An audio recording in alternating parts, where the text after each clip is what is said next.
본문에 보면은 이 말씀 이사야 53장은 예수님이 십자가에 못 박히시기 약 700년 전에 예언된 말씀입니다.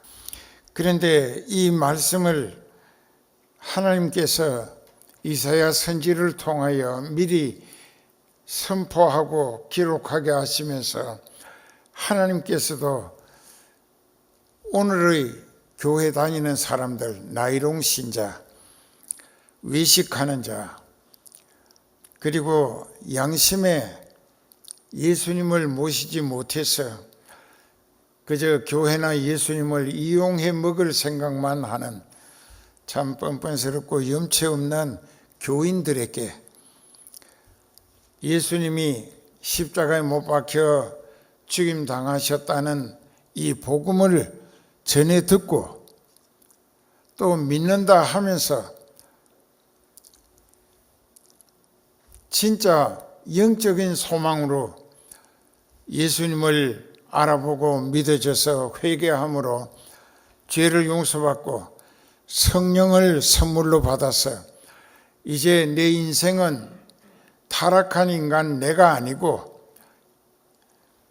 성령이 내 인생의 새로운 주인이 되셔서 나를 하나님 뜻 가운데로 인도하시며 하나님 뜻을 이루는 일꾼들로 성령께서 마음껏 붙들어 쓰시고 천국까지 데려가 주시기를 확실히 믿어지는 믿음으로 우리들의 생활이 회개하기 이전에는 육신이 세상의 부귀영화 또 잘 먹고 잘 입고 잘 살아보자 이런 기대와 꿈에 부풀어 허황된 인생을 남들에게도 속고 자신에게도 속고 잘못 살았다 할지라도 깨달아서 회개한 사람은 성령 받은 그 시간부터 성령님의 지시에 아멘으로 순종하고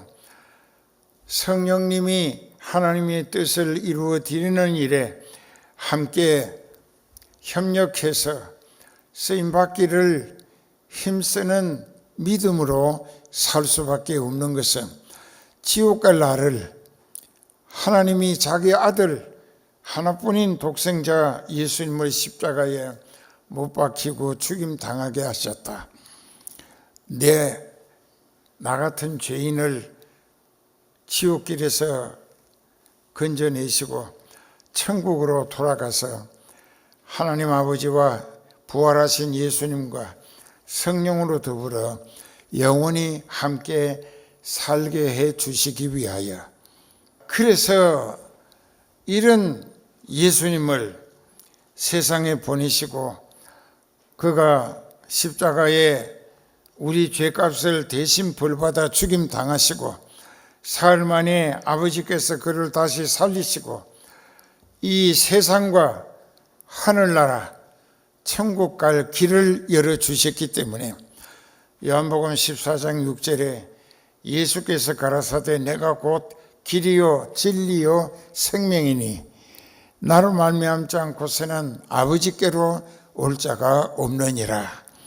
예수님은 천국 가는 길이 되시고 진리가 되시고 영원한 생명이 되어주신 것인데 아직까지도 그 예수님을 애타게 증거하는데도 불구하고 믿어지는 믿음으로 회개하지 아니하고 전날에 죄인으로 살았던 생활을 십자가에 못 박아 그 예수님과 함께 죽고 물속에 장례 치른 것이 물세례고 그 다음에 성령의 인치시고 인도하시는 것은 우리를 하늘나라로 데려가시기 위한 목적인 것입니다.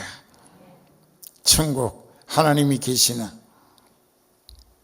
이런 복음을 우리가 애타게 전했는데 누가 믿었느냐? 안 믿는다 이게. 교회는 나온다고 안 믿어.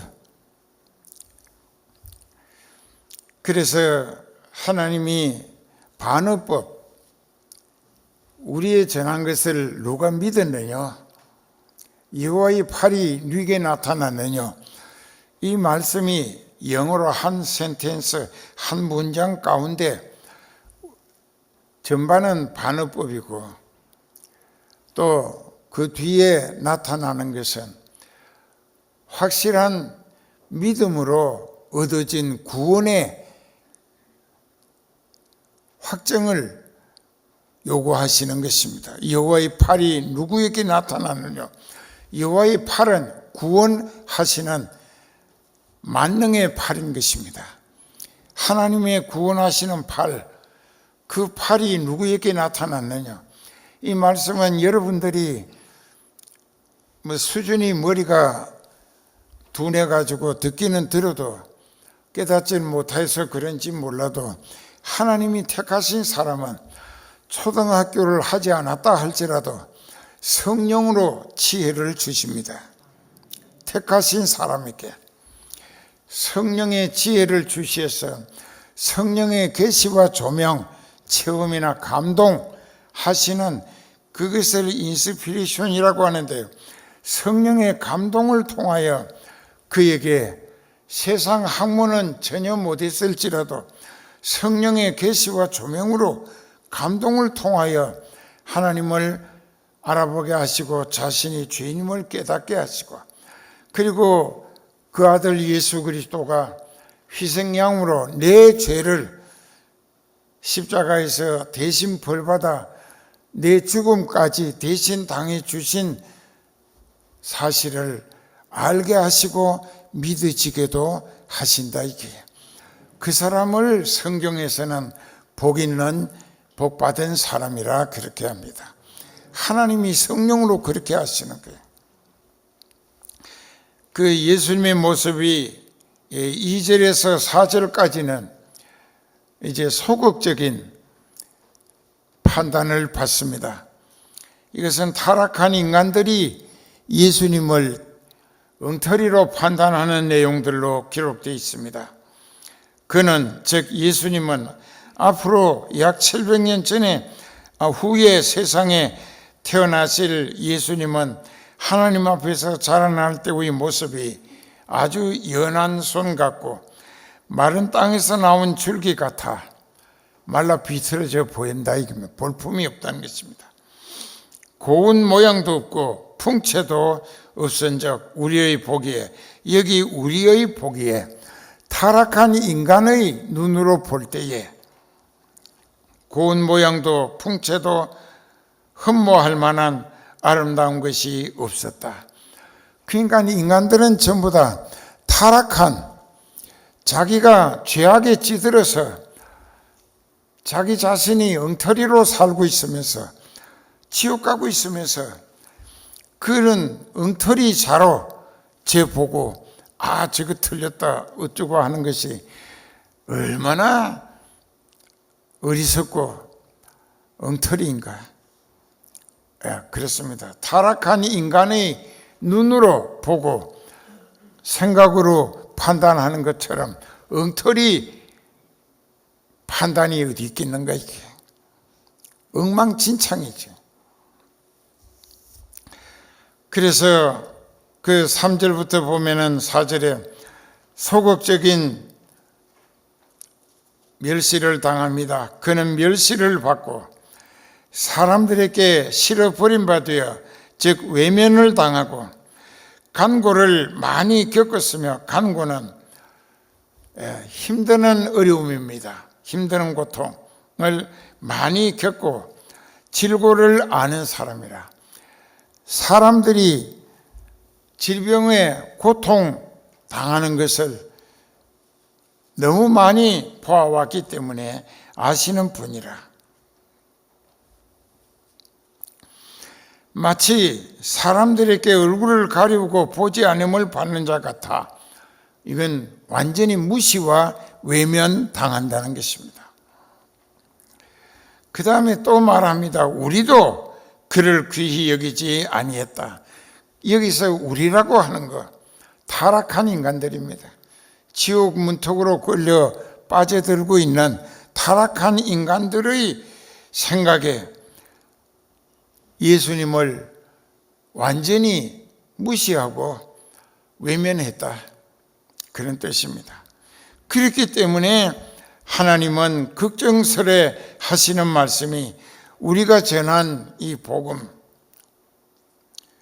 우리가 전한 복음을 누가 믿었느냐, 하나님께 구원 얻은 사람이 누구냐, 그렇게 하나님은 이제 반어법으로 말씀을 미리 하신 것입니다. 4절에 보면 그는 실로, 사실 예수님은 우리의 질고를 지고, 우리의 질고라고 하는 것은 질병으로 당하는 고통, 질병으로 당하는 고통을 짊어지고 우리의 슬픔을 당하였다. 우리가 지은 죄값으로 장만해 놓은 슬픔을 그가 대신 담당하셨다. 그러나 우리는 잘못 생각하기를 타락한 인간의 이성, 하나님이 원칙으로 하나님이 정하신 기준이 있어요. 이것을 하나님의 법, 이것은 만고불변의 룰이라고 합니다. 그것이 기준이에요. 그런데 그 하나님의 기준으로 보지 아니하고 타락한 인간, 기준도 없고 그저 자기 나름대로 판단하는 엉터리 판단으로 예수님을 이렇게 무시하고 외면하고 그리고 배척했다는 것입니다.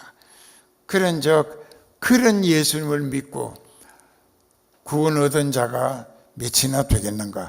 그래서 그러한 예수님을 성령이 하나님의 아들 그리스도로 알아보게 하시고 또 성령이 감동하시고 체험 주시어서 믿어지게 하심으로 믿게 된 그 사람은 하나님이 택하신 사람이기 때문에 하늘나라 갈 소망이 하나님께로부터 확정되어진 사람이라 복 있는 사람이다, 이게. 그 다음에 이제 5절 6절에 보면 그가 찔림은 그가 머리에 가시 긴 가시로 이렇게 이건 생자나무 같은데 이런 가시채를 가지고 꽉 눌러 머리에다가 막 수십 개가 찔려서 피가 한없이 흘러내립니다. 그가 가시에 찔림은 우리의 허물을 인함이라. 또 그가 상함은 우리의 죄악을 인함이라. 어떻게 상하셨느냐? 두 손과 두 발, 발은 포개고 두 손은 이렇게 세 개의 쇠못으로 못 박히고 쇠로 만든 창에 옆구리가 찔렸습니다. 피가 다 쏟아져서 운명하시게 된 거예요. 그렇게 상하신 것은 두 손과 두 발은 가서 안 될 곳을 열심히 드나들었고 두 손은 해서 안 될 짓을 너무 많이 했다, 이게 죄악을 일삼았다. 그래서 두 손과 두 발이 못 박혀야 했고 또 우리가 사기 협잡을 했거나 도둑질을 했거나 남의 것을 빼앗아 먹은 것으로 배를 채운 일들이 너무나 많았기 때문에, 즉 불의한 방법으로 배를 채웠다, 이게. 그래서 창에 배가 찔려서 피가 다 쏟아졌다.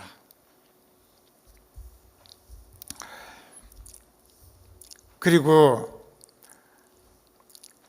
그가 징계를 받음으로 우리가 평화를 누리고, 징계라는 것은 벌을 받았다는 것입니다. 하나님께 우리의 죄값으로 우리가 받을 벌을 예수님이 대신 받으셨다, 이게. 그러므로 그 대신 벌 받아주신 사실을 알아차리고 믿어지게 하심을 입은 사람은,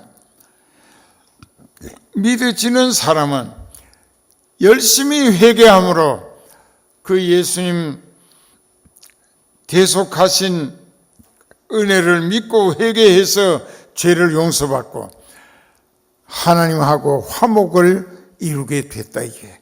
죄를 용서받았기 때문에 하나님과 나 사이에, 의로우신 하나님과 믿음으로 회개해서 죄를 용서받아 의로워진 내가 하나님과 화목을 이루게 됐다.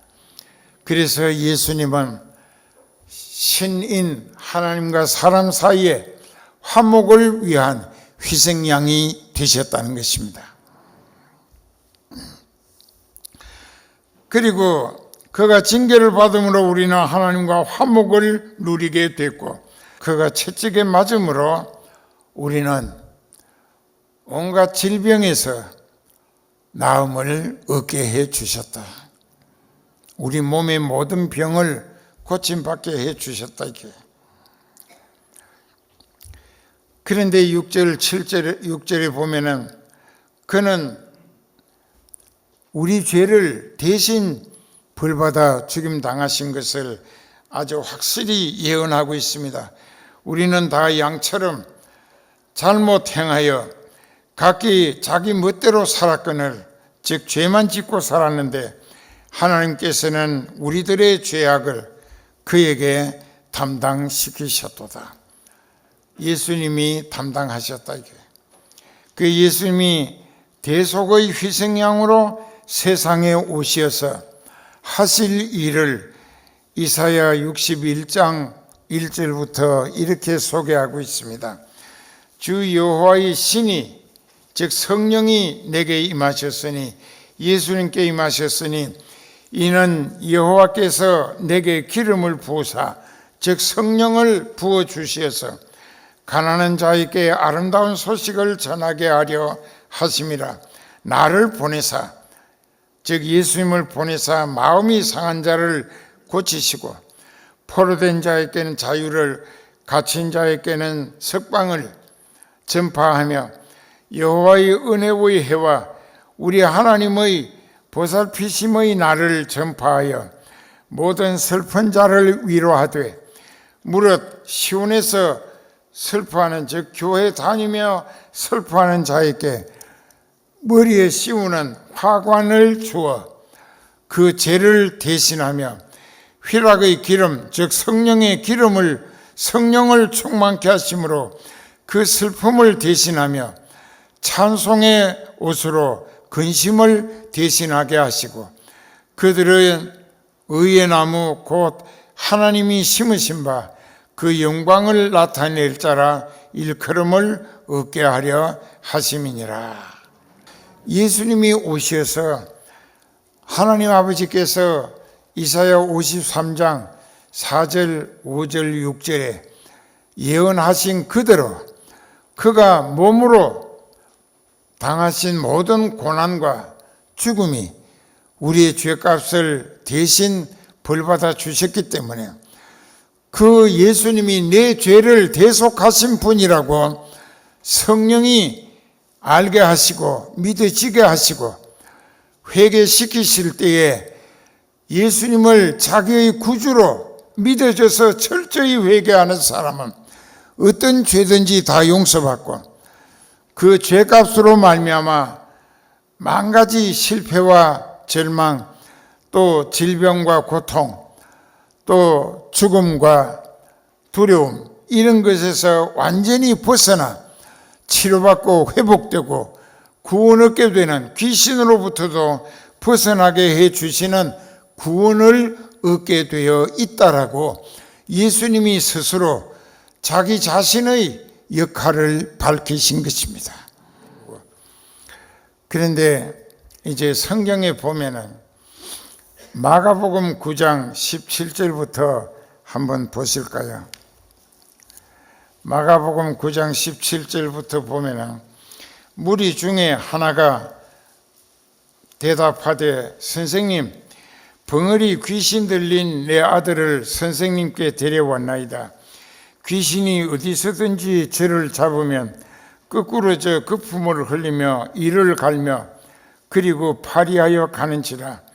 내가 선생의 제자들에게 내어 쫓아달라 하였으나 저희가 능히 하지 못하더이다. 대답하되, 믿음이 없는 세대여, 내가 얼마나 너희와 함께 있으며 얼마나 너희를 참으려. 그를 내게로 데려오라 하시매 20절에 이에 데리고 오니 귀신이 예수를 보고 곧 그 아이로 심히 경련을 일으키게 하는지라. 저가 땅에 엎드려져 굴며 그 품을 흘리더라. 예수께서 그 아비에게 물으십니다. 언제부터 이렇게 되었느냐? 가로되 어릴 때부터니이다. 귀신이 저를 죽이려고 불과 물에 자주 던졌나이다.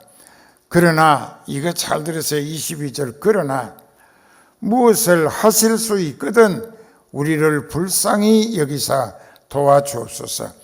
예수님을 전적으로 믿는 게 아니라 반신반의하는 부탁입니다. 무엇을 하실 수 있거든 이 아이를 고쳐주심으로 우리를 도와달라. 그때 예수님은 23절에 할 수 있거든이 무슨 말이냐? 믿는 자에게는 능치 못할 일이 없느니라. 믿기만 하면은 고침 못 받을 병이 없고 해결 못 받을 일이 없다 그 말씀이에요. 예수님은 창조주이십니다. 하나님이세요. 23절에 신앙 고백을 합니다. 그의 24절에 보면은 곧 그 아이의 아비가 소리를 질러 가로되 내가 믿나이다. 나의 믿음 없음을 도와주소서 하더라. 예수께서 무리의 달려 모이는 것을 보시고 그 더러운 귀신을 꾸짖어 가라사대 벙어리 되고 귀먹은 귀신아 내가 네게 명하노니 그 아이에게서 나오고 다시 들어가지 말라 하시매 귀신이 소리 지르며 아이로 심히 경련을 일으키게 하고 나가니 그 아이가 죽은 것 같이 되어 많은 사람이 말하기를 죽었다 하나 예수께서 그 손을 잡아 일으키시니 이에 일어서니라. 그 아이가 고침을 받았다 이깁니다. 그런데 누가복음 9장 37절에 보면 똑같은 내용의 기사가 있는데 거기 그 아버지가 예수님께 한마디 더 기록한 게 있습니다. 말한 게 있어요. 이는 내 외아들이니이다. 어떻게 해서든지 하나뿐인 아들, 그 아들을 살리기 위해 백방으로 노력해 봤으나 그 아이는 점점 더 심하게 공중 권세 잡은 마귀가 그 아이를 생지옥의 주인공으로 만들어 갈 때 그 부모의 마음은 얼마나 힘들고 괴로웠겠는가. 그런데 그 아버지가 처음에 무엇을 하실 수 있거든 이 아이를 고쳐주심으로 귀신을 쫓아내심으로 우리를 도와달라고 좀 반신반의하는 온전한 믿음이 아닌 부탁을 했습니다. 그때 예수님의 말씀은 단호하게 할 수 있거든 이라니 그게 무슨 말이냐? 나를 믿는 자에게는 능치 못할 일이 없다. 믿어지는 믿음으로 회개하고 죄를 용서받고 그 예수님에 의해서 고침받을 수 있고 해결받을 수 있고 회복받을 수 있고 성공할 수 있는데 믿음이 없어서 믿음이 적은 자들아 왜 못 믿느냐? 믿는 자에게는 능치 못한 일이 없느니라. 믿으시며 오늘 이 시간 회개합시다. 내가 주님의 남은 뜻을 받들어 섬김으로 쓰임받다가 천국에 가서 이렇게 모시고 쓰라린 십자가 형틀에 내 죄값을 대신 벌받아 주신 주님께 고난이 헛되지 아니했다는 성과로 흐뭇함을 드릴 수 있는 믿음의 결실을 꼭 이루어 갑시다.